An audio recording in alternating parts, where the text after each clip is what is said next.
message in the Heartfulness way for all of us.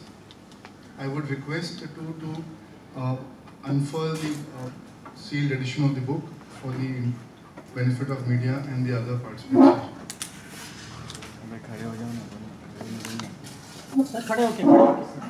Please stand. Thank you.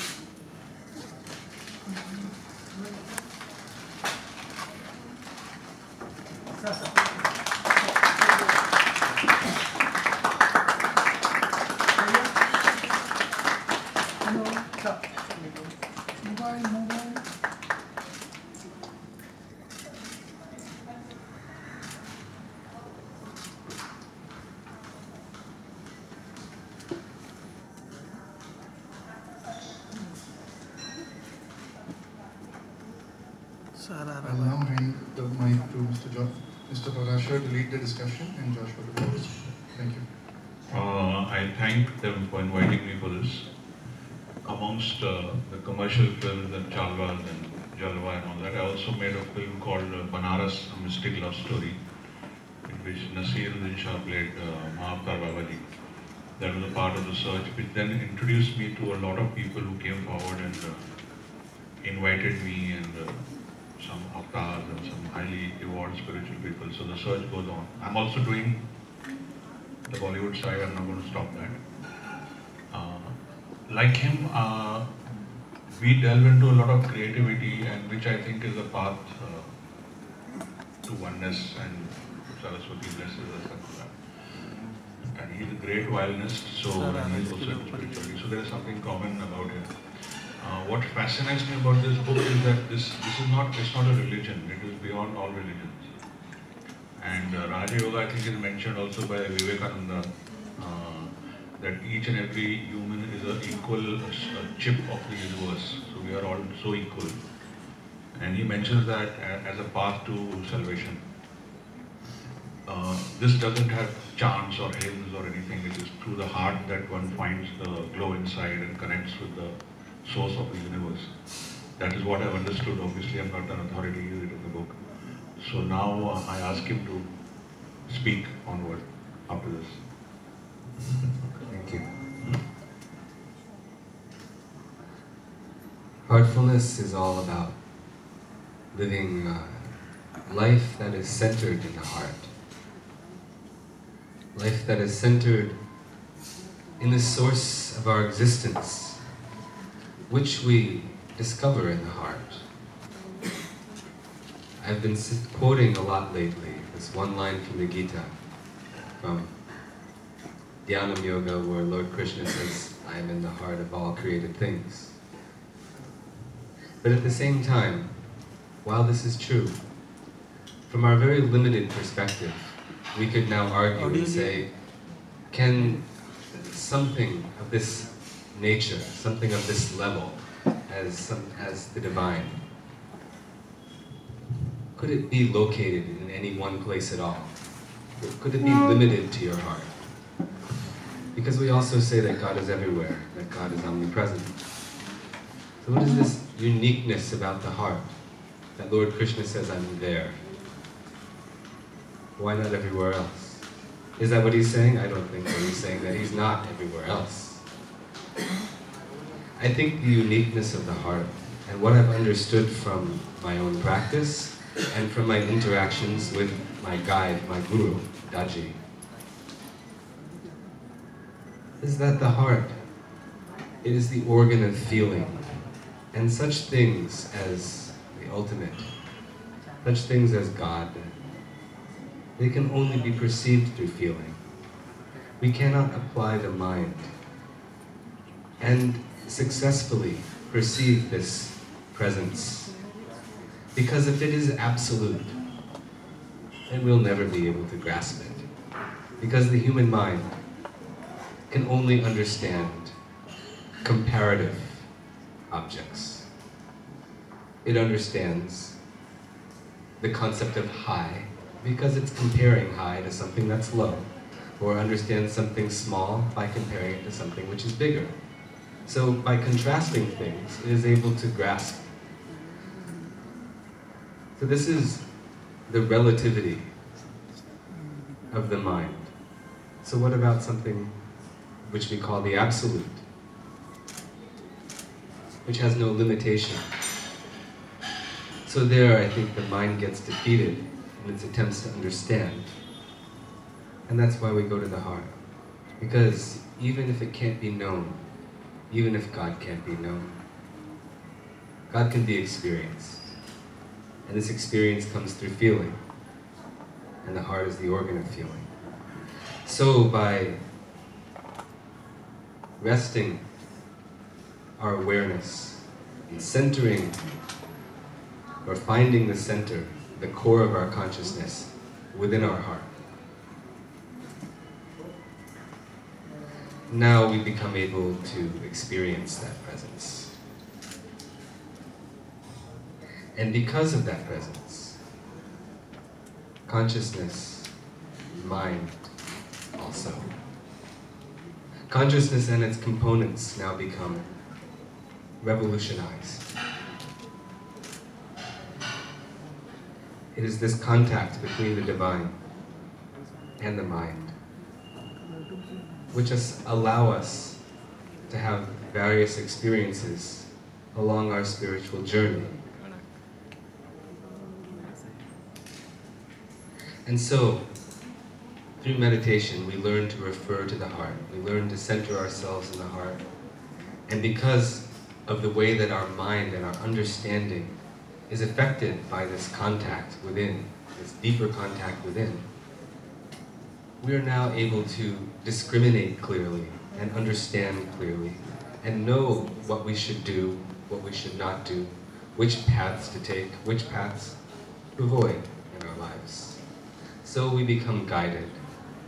Our lives become very much like this, to refer to the Gita again, this symbol which appears in so many places of the chariot and the driver and, of course, Arjuna sitting there or standing there as a passenger, because that's what we become like. We become passengers when the driving is being done by someone else.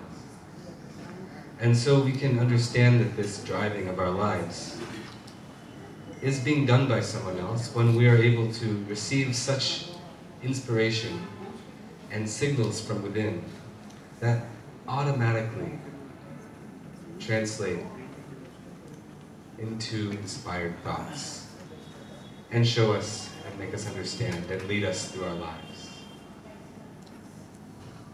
At first, in fact, we're not passengers at all. At first, it's like guidance, and we can choose whether or not to follow that guidance. We can choose. It's up to us.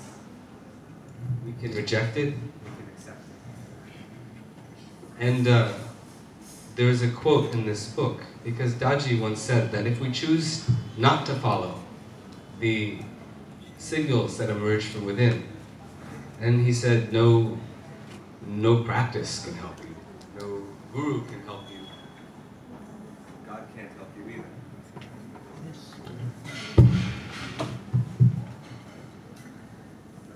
Hello. Then in that case, even God can't help you. And I asked him why he says this. And his reply was that it's easy to wake up a sleeping person, but you can't wake up somebody who's only pretending to sleep. Okay? So when we're able to receive, we have wisdom, and then we choose not to follow that wisdom, that's another story altogether. So this all becomes about willingness. Willingness and trust of what we receive from inside. And this trust only comes through repeated experiences. Because when you have a friend, and you realize over time, through your own experiences, that yes, this friend of mine is reliable, I can trust this person. Okay, now your experience has led you to a state of trust. So in the same way, when we are receiving intuition, and we follow that intuition, just once, maybe twice, then we see, aha, it's valuable. Now we are looking for it, and now we have the confidence to follow it again and again. And then with that confidence, eventually comes this total trust, this total surrender. And then we don't need to consider and discriminate every time whether, is this correct, is this incorrect? Then it just starts happening automatically, it becomes habitual. So you lose this self-consciousness in all of this. You lose this, what is this self-consciousness? It's this ego that everybody always talks about. So this sort of referring to the heart can take us many places, take us very far. And this book is all about some very specific practices, very simple practices, which help us along the way. Meditation. Something we call cleaning. I think that's a unique practice. And prayer, which everybody knows about. And something very essential, which we call Yogic Transmission. Cleaning is something which is very important, because if you're trying to maintain, or rather if you're trying to establish contact with that presence within yourself, when we close our eyes, we say, okay, now let me center myself in the heart. At that moment, do you find that presence that's been spoken of in the Gita and elsewhere? It's not so easy. You close your eyes, maybe you don't feel anything. Maybe you feel your heartbeat. Maybe you don't even feel that. When I close my eyes, I'm not unable to perceive my own heartbeat. So it's as if there's something that's blocking us there. We're not able to really go inside, even though we put our attention on the heart. So what is this? It's as if this presence is sort of enclosed in a cocoon of some kind. It becomes impenetrable. And this, in the yogic philosophy, is something which is a result of something called samskara, or impressions, which we form on a day-to-day basis. And the example which Daji generally uses to explain impressions is when you're, let's say, sitting on an airplane. Sitting on an airplane, everybody's boarded. As a result of these reactions, they don't actually leave us. The person walks by, but the actual effect of that reaction, that emotion, it stays with us. And we'll know that. We'll be able to recognize that, because later on, in a similar situation, if you see somebody who looks the same, or who reminds you of that person in some way, now without ever speaking to this second person, you'll all of a sudden associate this person with the first guy. And you'll treat him as if you were going to treat the first person. You'll think of him in the same way. Now you're not really seeing either of these people. You're just making associations based on this sort of emotional memory that you've created for yourself. So that's what an impression is. Impression is sort of the stored emotional content of a memory. Whether conscious or unconscious, it remains within you, and now becomes a filter through which you see the world, through which you respond to the world, not as the world is, but according to these biases that we formed already. So this is something which leads to prejudice, leads to all kinds of problems. And this is what samskara is, which you see written about in the Yoga Sutras of Patanjali, Swami Vivekananda, everybody speaks about samskara. But how to remove samskara so that we can remove these filters and perceive the world clearly as it is. So this is something which is not so commonly found. In fact, I've never found it anywhere. I ask you, please go find a method to remove samskaras. See if one exists. I have not been able to find it anywhere. I know that we have such a method here, in this Heartfulness way. And a very simple method, easily practiced, in which you remove them in bulk. Remove so many filters, remove so much burden and heaviness. And you may not know exactly which impression am I removing today. You won't have that. But you'll feel so light after you finish this process, which we do on a daily basis. You'll feel so light. You'll feel, you won't have realized how burdened you were until you can compare it to the lightness that you feel afterwards. Then you'll realize what you were carrying with you. And as a result of removing these things, it becomes easier to establish this contact within, in the heart. Because it's as if this layer of, like a cloud around the heart. Now you remove that progressively, and you're able much easier to find that presence inside. So you see where that stuff goes. It goes straight to your heart. And the other thing, which allows us to experience this presence within, is something called Yogic Transmission. Yogic Transmission is something which we will find references to in ancient literature, but they're so faint that you won't recognize them unless you've experienced it, I think. You'll find references in places like Yoga Vashishtha, things like that, some other places, faint references. But that doesn't matter. You don't need the support of other authorities.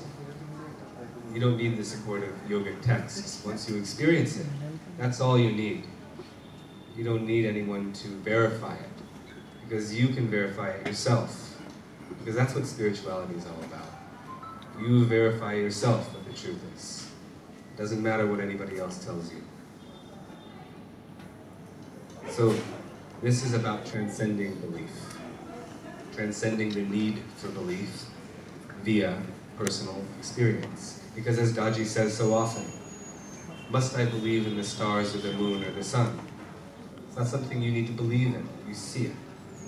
So belief is only necessary in the absence of personal experience. And with personal experience, belief becomes redundant.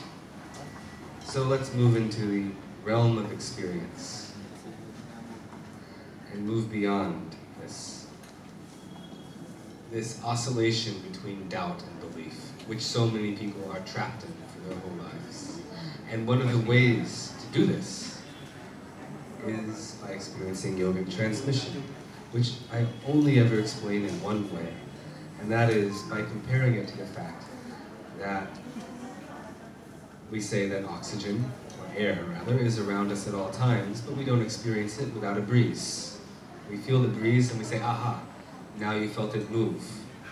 But until then, you didn't experience it. Same thing, everyone says God is omnipresent. You experience that?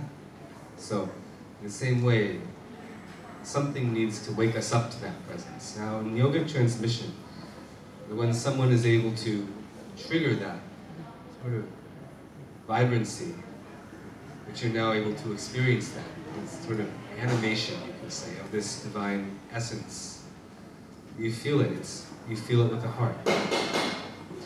And because of that, because you feel it, now you've moved into experience. And now you say, okay, now I know. So this is something which is offered in this Heartfulness approach. We have many trainers, thousands, I think 10,000 trainers. We're all able to trigger this yogic transmission on behalf of the aspirant, on behalf of the meditator. And of course, such training is offered free of cost. This is just a basic thing for us. There's no question of charging any money for anything in this realm. As Daji says in the book, God is not for sale. And if God was for sale and you could afford to pay the price, then why would you even need God? If you could afford to pay it, and you don't need, you're somehow, now you're above God if you can afford that. So you can't ever charge for spirituality. You can't ever charge money. It's a basic principle, so therefore, as a result of that, you don't see any monks or nuns among us. Everybody here, they have to live, they have to eat, so they have their own professions. They earn their own money in their own ways, just like anybody else. They have families also. We live in society as members of society, aspiring to be productive members of society, and also those who elect to be trainers, who volunteer to be trainers, also perform that service. It's just a service, you know? And we don't classify it as being higher or lower than anything. Washing dishes is a service. Anything that helps is a service. So in that respect, in that attitude, they perform their work. And as a result, we can sit and experience this wondrous thing, this yogic transmission. So this is really what the basis of our heartfulness work. And this is all described in this book, of course, in which is a sort of a record of conversations between myself and Daji, in which I ask him a lot of questions. And, and he speaks about his experiences and conveys the wisdom gleaned from those experiences in the course of his own life. So that's my long answer. I think it's only scared asking the next question now. I don't know if there is a second question. I'm not confident. I really don't think we need a second question. We should. Pankaj ji media पूछे एक दो सवाल. We should just be thankful that they have discovered, rediscovered Patanjali and interpreted it back to us so we can use it, and it's pretty direct what he said, and it's pretty evident that it's something that works, and we should all get onto it. I mean, the ones who haven't as yet. Let the media ask question. चालू करें? This is a reference type of book. Means anytime we want to refer to a topic, like questions and answers. Yeah. Possible or one is through page 1 to. No, I think that what I would recommend is to read through it, because it kind of builds in a progressive way. But at the same time, I think you can also just, see, it doesn't matter how anybody tells me to read a book. I read the book in my own way. So, you can look in the table of contents. There's some, you can clearly make out how it's going to be, how to use it. Because, there's one chapter, for instance, it's called How Long to Meditate, or something like that. Or, what position to sit in where you meditate. Those are pretty much sort of reference types of things. But there are other things which are more philosophical or provide a basis of understanding of this method. I would say that the first part, a lot of principles. This comes in 3 parts, okay? First part is a lot of principles. Principles are unnecessary to know. But people want to have their intellect satisfied. You don't need to understand the principles, you only need to practice. That's enough. But if you want to satisfy your curiosity, then you can read part 1. Okay. Part 2 is very practical. How to do these practices. Okay. So that's just a lot of tips and tells you how to do it. And then part 3 is all about this strange topic of the Guru. The Guru. Okay, what is a Guru? What is the role of the Guru? That's part 3. पूछे? पंकज जी, आपके life में spirituality कितना मायने रखता है, और specially film making के वक्त आपका जो इंटरेक्शन हुआ है एक्टरों से, तो उसके बारे में कुछ बताइए. Very long answer for that. But I want brief में बताइए sir. See, the thing is that there are different types of films that I do.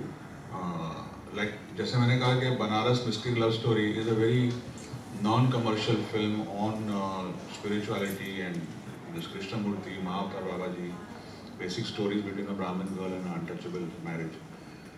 So, उसमें it's a totally different experience from say doing a children's film which I just did, which is a detective film. As far as that is concerned, I think there's a lot of spirituality that goes into creativity, especially when you're doing music or you're thinking of a story. There is something which I had mentioned called Akashic Records, which at the physically, I think by the age of 40, our heart specialists will say that the memory is full. After that, whatever you store, something else has to be excluded from the brain physically. It doesn't have that much space. So what you actually access is from the Akashic record, which is a record of everything that has happened, will happen, and is happening. So in creativity, there is a lot of connection, as you will know, working with Rahman with the Akashic record, because it just comes from beyond. Especially when you're playing on the keyboard, you're thinking of a story. The whole story comes in a flash. आपने कुछ नहीं किया, कहाँ से आ गई? So that is for me spirituality. Another thing which I will tell you is that what happened to Buddha that night when he got enlightened. He went through 500 lifetimes and his mind dropped and then he didn't talk for 12 days. is that your mind drops, your self, which is the ego, which prevents you from connecting with the beyond, that drops. And that is what cinema does to you. When you go into a cinema, you're gone, you're the man up there, you're inside that. So that also is a part of spirituality. Many will argue with me about that, but I think it is a part of the process. So there is a big connection between creativity. There are people who are bankers, there are people who are doctors, there are people who are creative. I think we're all from different parts of the universe. So there is a lot of spirituality and creativity. Also painting, singing. Some of the classical singers of ours, when they sing, they connect straight to the Almighty. बाकी बहुत लंबा है इसका answer, मैं यही रुक जाता हूँ. Sir, in that sense, can we also say that the late Sridevi ji had a spiritual connect with her audience? Of course. Because if you spend time with your family, you have a lifetime of say 70 years, you have a brother or sister, and they're all in your hearts and minds. And when they pass away, you feel very bad about it. So she was a part of the family of the Indian audience. Because she has taken you through so many experiences of emotions, so many hours of emotions. From Sadma to this to that and all the languages, that she is a part of your mind and she is like a part of your family. That is why when she died, there was a kind of a sadness. That's why all the people came there. Because if you differentiate, that is your real experience. In Aradhana, if Rajesh Khanna dies, you feel bad for him, you're feeling bad for a family member. You are crying. It's real emotion, it is not fake. Dilwale Dulhaniya, when she comes to the train, you're cheering for her, you're cheering real. That feelings are real. Yeah. Joshua, could you tell us about your association with Rahman? Is known to be operating on a very spiritual level, especially while composing music. What has been your experience? If you could just tell us in brief about it. It was a lot of fun. Okay. That's very brief. You asked for brief. Okay. We would, I was there to teach violin, Western classical violin. This was a while back now. It's not so recent. So I did that during the daytime, and whenever he required a violin solo for any project, I was often called, and that would happen late at night. And all the work was being done after midnight. And anybody who was there to record anything, there would be a lot of coffee going. Everyone was up past their bedtimes. So that was always a unique experience, I would say. And I would also say that this example that was just given about when a person loses themselves going to see going to the cinema and seeing a movie there. Even just yesterday, I gave the same example in some other location in Mumbai. And I'm in complete agreement. He said people may disagree with me on this, he said, but not me. I agree with him wholeheartedly on this. I think that we're always trying to lose ourselves somehow, lose this self-consciousness, go beyond ourselves. And we try to do this in so many ways and through so many experiences. A lot of times, though, we get frustrated because we expect to find the infinite in the mundane. We try to lose ourselves in mundane experiences, and we find that we're not able to do so completely. Temporarily, yes, but then that experience ends, and we're thrown back to ourselves again. So it all depends on the object of your, shall we say, meditation. Okay. And when you can find an infinite object, endless object in which you can lose yourself forever, then that's another story. Okay. Pankaj ji, खबरें आ रही थी कि आप प्रियंका चोपड़ा के साथ भी जुड़ने वाले एक फिल्म में उनके प्रोडक्शन हाउस के साथ, तो कुछ पुष्टि करना चाहेंगे उसके बारे में?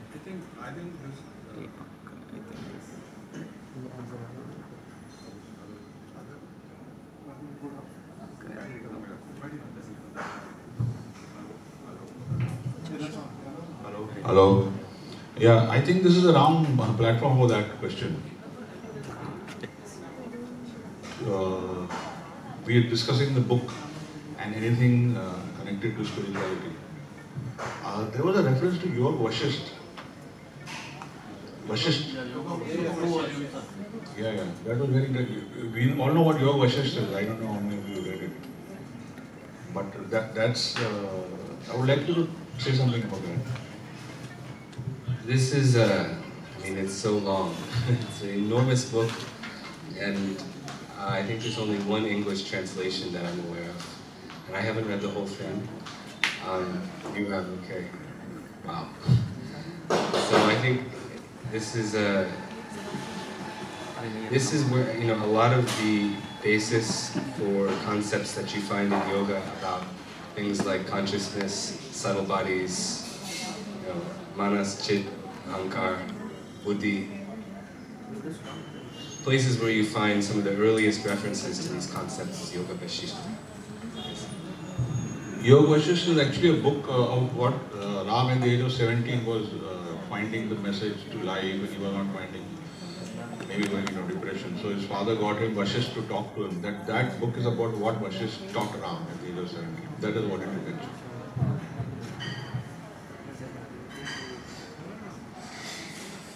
Any more questions? Yeah, this is for Joshua. Joshua, what inspired you to write this book, The Heartfulness Way? Sure, I'll tell you that. I just found the reference to this Yoga Vasishtha. Yeah. It says, in Yoga Vasishtha, it says, by means of sight, by means of word, by means of touch, the one who can infuse divinity in the disciple and enlighten him is indeed the real guru. So in many yogic stories, we hear situations where this happens. The guru glances at a disciple, something happens, they become awakened, right? And, you know, you see this in a lot of traditions. I won't name them now. Some of them are listed in the book. And so you often see by means of glance, as it said here, by means of touch. But in our approach, you don't use any of those things. It's by thought alone, that this occurs, this yogic transmission. And even thought isn't necessary, because it happens so naturally and so automatically. It just happens. Anyway, how did this book come about? What inspired you to write The Heartfulness? Daji inspired me to write this Heartfulness Way book. Yeah.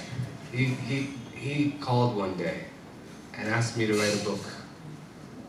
And then I thought, who's going to buy a book that I write? Nobody. So I was saying to him, why don't you write a book? And so we didn't come to any conclusion on the matter as to how this book what would happen with this book. But we talked a lot about what should go in the book, what this book should be about. So those talks and those conversations with us, well, that's what the book, they became the book. So. My question is the preamble to the book that's going to come finally? Or Yeah, that's a good question. I don't have that answer either. I have a question. Yes. You kept saying that we all seem to be working in our daily life, and everybody's doing what you're doing in the society. So common man always has a concept that if you're into spirituality, you tend to give up your worldly duty, you tend to reduce your worldly duty, so you start detaching. Because desirelessness equals to spirituality and emotion. So how do you think this fits into Mumbai's life? Yeah, well, I don't understand actually always where people get this notion that you have to not fulfill your duties in order to be spiritual. It seems like a contradiction. I mean, everyone reads Gita here. And what does Lord Krishna talk about other than duty? So how is it that people have the idea that you give up a duty and all of a sudden that becomes spiritual? That's what I'm not able to understand. And he called it skill in action. So what action are you taking in life that you have to be skilled in? If you don't have any duty at all, what does this skill mean? What is the relevance of skill? So I think detachment, in our lineage, one of our gurus, we call him Sri Ramchandra, we call him Bapuji Maharaj, right? He never recommended detachment. He said we should avoid undue attachment. Undue attachment, meaning there's a level of attachment which is due, but then there's also undue attachment. That's excessive and unnecessary, and that will not help us at all. So we have to be guided by this sense of duty, but who's going to tell us what the duty is? That's another question. Where will we know that from? Again, this concept of receiving guidance from within. Because you'll find 1,000 people who will tell you what your duties are, right? Husband, wife, everybody will tell you what your duties are. But you have to really know from here. I think to answer that, I was fortunate enough to have a good experience with Kalki Oneness down south. And I had a great experience, and I begged him, I said, give me this permanently on a high scale. He said, I can give you, but then you'll be useless. You will sit under a palm tree, you'll be full of joy, you'll not do what you've come here for. You have to do these movies which are spiritual based and communicate to people. There's a lot of job you have to do. So don't be selfish and say, desireless, sit under a tree and do that. So your path is there, which will have minefields, it will have ups and downs, but you have to go through that. And when Shyam Charan Lahiri, we all, I don't know if you know who he is, yes, first December 1861 he met him. So he told, when Shyam Charan Lahiri met him and he gave him the experience, he said, okay, great. He said, not great, you have to go to Banaras, do a government job, have a family, go through the whole process, go through life. So he made him go through that. And then of course, Venkatesha Giri and then Yogananda was his, so that whole process. Yeah, so he also did all his duties, he didn't sit desireless. And to answer your Priyanka question, yes, I pitched a story to her. Let's see what she says. Abhi pucha to bol hi deta hu.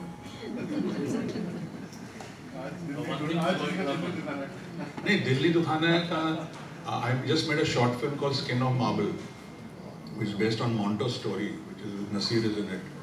It's quite a hard-hitting film. In that there is a song which says that Rab dil mein basta, then why does Rab hurt the heart?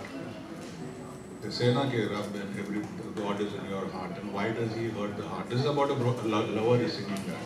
So it's there in that. So the reference to heart being hurt in spite of it being the residence of the divine. So can I say one warning, especially finding it coming up? So Joshua has described about the relativeness, the way we perceive things. And if those are reduced by one method he described, reading, and if you adopt that as a part of the spiritual process, then playing with the emotions, highlighting them, which is the basis or the basic tool in cinematography or the filmmaking, that will be lost and you will be a spiritual person living on that. That's a warning. It is still action, he thinks. So he will address true emotions and actually get higher responses with that true emotion. You know, I don't think, may I just say, I don't think you... See, then you see it from a distance, you see it as a play.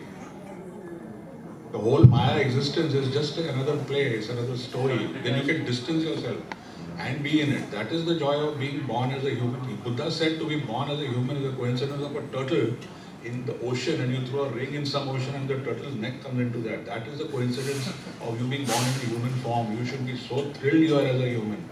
We are the only species that can experience ourselves. When we look in the mirror, we know it is us. No animal does that. Even a child till the age of 20 months doesn't know that that is me in the mirror. We are the only one species of gorilla does that. No one else knows that has experienced the self. Could be, yeah, could be. So that we are very fortunate as humans to rise. We are in the middle level. We have to rise from here. And these are the doors that have been given to us to rise in front of us. I can't praise you more. You can try. Just kidding. And genuinely, yeah.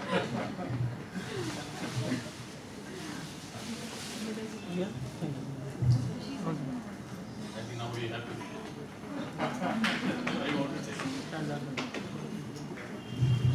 So asking a question on behalf of Pankuj, if he wants to start the practice now, what does he have to do next? How does he experience meditation? How to experience this meditation? Experience it right now. You see, I mean, we meet with a trainer. We meet with a trainer, and we begin like that. You know, it's given like this. We always receive this method from a Heartfulness trainer. And if that's not possible for us to meet them in person, we also have an app. Can you believe it? We have a meditation app called Let's Meditate. And with this app, you can actually remotely connect with a trainer anywhere else in the world at that moment. You click this, you tap this button and you say, okay, I want to, meaning, I want to experience this meditation with Yogic Transmission. So you hit this button on the Let's Meditate app, and somewhere in the world, the trainer gets a notification on their phone, and they say, okay, now we'll meditate together. And they click the thing, and you start until it tells you that it's over. So this is some kind of lower technology compared to Yogic Transmission, actually.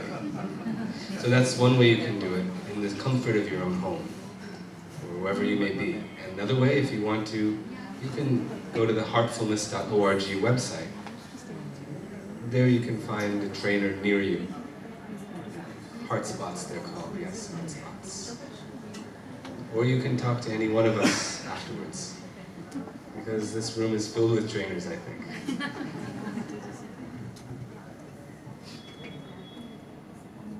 It's been really nice speaking with you today, and it's been an honor to sit next to you. I've really enjoyed myself.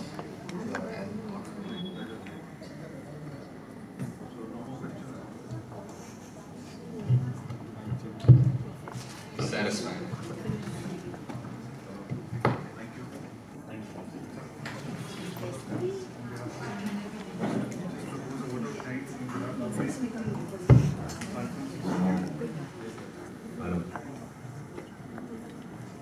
It was really an honor.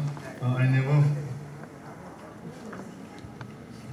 always knew Mr. Parashar is of a very spiritual bent of mind, but he's actually dumbfounded us with his deeper perspectives towards spirituality, towards the oneness of all paths, towards the role of creativity in spirituality. And the Vashisht example was again a fantastic example there of how I think he bowled out Joshua on that, partly. Open-minded, absolutely. I hope he does take this journey forward and contacts a trainer to experience the heartfulness meditation. There may be less time today for that, but I'm sure he'll do that soon. Thanks also to Joshua for a very enlightening talk, for short and long answers as necessary, and for really making us very, very curious now to get our hands on the book. So we will now request everybody who's already bought their books to approach Joshua for the book signing, which will be another way to remember this day as a very special day. Thank you, everyone.